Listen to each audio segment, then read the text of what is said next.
tune to Tyrone. Hey, it's the amazing. Yeah man, this is Kayini in tune to the Islam Money Talk Show. And bless it, Father. 1775. The American Revolutionary War began as the American colonies sought to detach from England and its oppressive monarchy.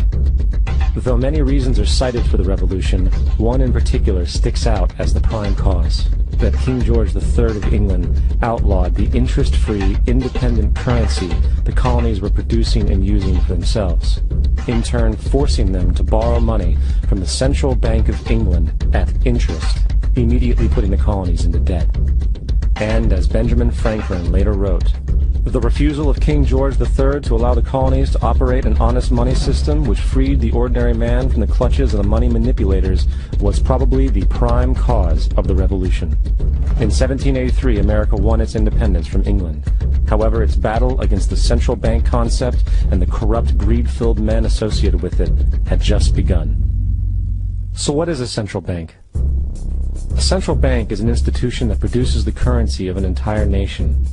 Based on historical precedent, two specific powers are inherent in central banking practice: the control of interest rates and the control of the money supply, or inflation. The central bank does not simply supply a government's economy with money, it loans it to them at interest. Then, through the use of increasing and decreasing the supply of money, the central bank regulates the value of the currency being issued. It is critical to understand that the entire structure of this system can only produce one thing in the long run: debt. It doesn't take a lot of ingenuity to figure this scam out. For every single dollar produced by the central bank is loaned at interest. That means every single dollar produced is actually the dollar plus a certain percent of debt based on that dollar. And since the central bank has the monopoly over the production of the currency for the entire country, and they loan each dollar out with immediate debt attached to it, where does the money to pay for the debt come from? It can only come from the central bank again, which means the central bank has to perpetually increase its money supply to temporarily cover the outstanding debt created, which in turn, since that new money is loaned out at interest as well, creates even more debt. The end result of this system without fail is slavery, for it is impossible for the government and thus the public to ever come out of the self-generating debt. The founding fathers of this country were well aware of this.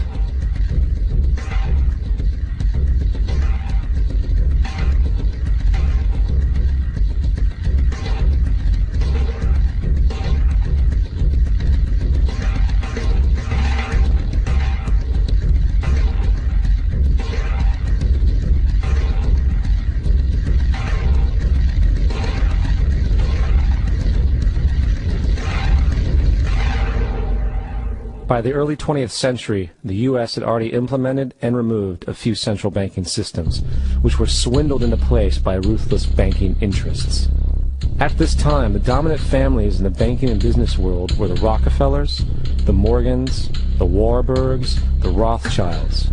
And in the early 1900s, they sought to push, once again, legislation to create another central bank.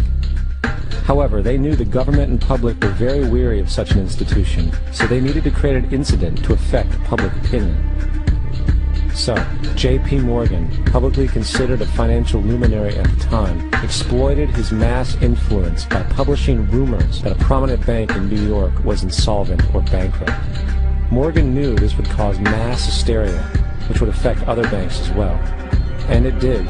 The public, in fear of losing their deposits, immediately began mass withdrawals. Consequently, the banks were forced to call in their loans, causing the recipients to sell their property, and thus a spiral of bankruptcies, repossessions, and turmoil emerged. Putting the pieces together a few years later, Frederick Allen of Life magazine wrote, "The Morgan interests took advantage to precipitate the panic, guiding it shrewdly as it progressed." Unaware of the fraud, the Panic of 1907 led to a congressional investigation headed by Senator Nelson Aldrich, who had intimate ties to the banking cartels and later became part of the Rockefeller family through marriage. The commission, led by Aldrich, recommended a central bank should be implemented so a panic like 1907 could never happen again. This was the spark the international bankers needed to initiate their plan. In 1910, a secret meeting was held at a J.P. Morgan estate on Jekyll Island off the coast of Georgia. It was there that the central banking bill called the Federal Reserve Act was written. This legislation was written by bankers, not lawmakers. This meeting was so secretive, so concealed from government and public knowledge, that the 10 or so figures who attended were told they could only use their first names in addressing each other. After this bill was constructed, it was then handed over to their political frontman, Senator Nelson Aldrich, to push through Congress. And in 1913, with heavy political sponsorship by the bankers, Woodrow Wilson became president, having already agreed to sign the Federal Reserve Act in exchange for campaign support. And 2 days before Christmas, when most of Congress was at home with their families, the Federal Reserve Act was voted in, and Wilson in turn made it law. Years later, Woodrow Wilson wrote, in regret, I am a most unhappy man. I have unwittingly ruined my country. A great industrial nation is now controlled by its system of credit. We are no longer a government by free opinion, no longer a government by conviction and the vote of the majority, but a government by the opinion and duress of a small group of dominant men. Congressman Louis McFadden also expressed the truth after the passage of the bill.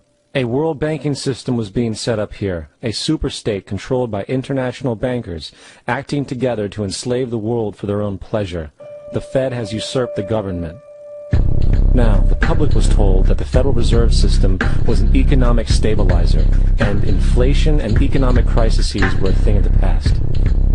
Well, as history has shown, nothing is further from the truth. The fact is, the international bankers now had a streamlined machine to expand their personal ambitions. It's alive! It's alive! It's alive! For example, from 1914 to 1919, the Fed increased the money supply by nearly 100%, resulting in extensive loans to small banks and the public. Then, in 1920, the Fed called in mass percentages of the outstanding money supply, thus resulting in the supporting banks having to call in huge numbers of loans, and, just like 1907, bank runs, bankruptcy, and collapse occurred. Over 5,400 competitive banks outside of the Federal Reserve System collapsed, further consolidating the monopoly of a small group. Privy to this crime, Congressman Lindbergh stepped up and said in 1921, under the Federal Reserve Act, panics are scientifically created. The present panic is the first scientifically created one, worked out as we figure a mathematical equation. However, the panic of 1920 was just a warm-up. From 1921 to 1929, the Fed again increased the money supply, resulting once again in extensive loans to the public and banks. There was also a fairly new type of loan called a margin loan in the stock market. Very simply, the margin loan allowed an investor to put down only 10% of a stock's price, with the other 90% being loaned through the broker. In other words, a person could own $1,000 worth of stock with only $100 down. This method was very popular in the roaring 1920s, as everyone seemed to be making money in the market. However, there was a catch to this loan.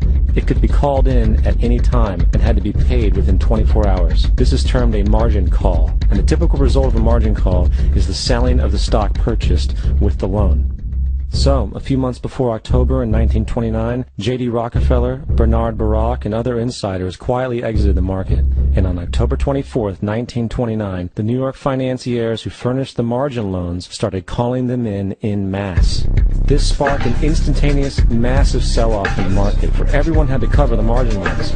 It then triggered mass bank runs for the same reason, in turn collapsing over 16,000 banks, enabling the conspiring international bankers to not only buy up rival banks at a discount, but to also buy up whole corporations at pennies on the dollar. It was the greatest robbery in American history. But that didn't stop there. Rather than expanding the money supply in order to recover from this economic collapse, the Fed actually contracted it, fueling one of the largest depressions in history.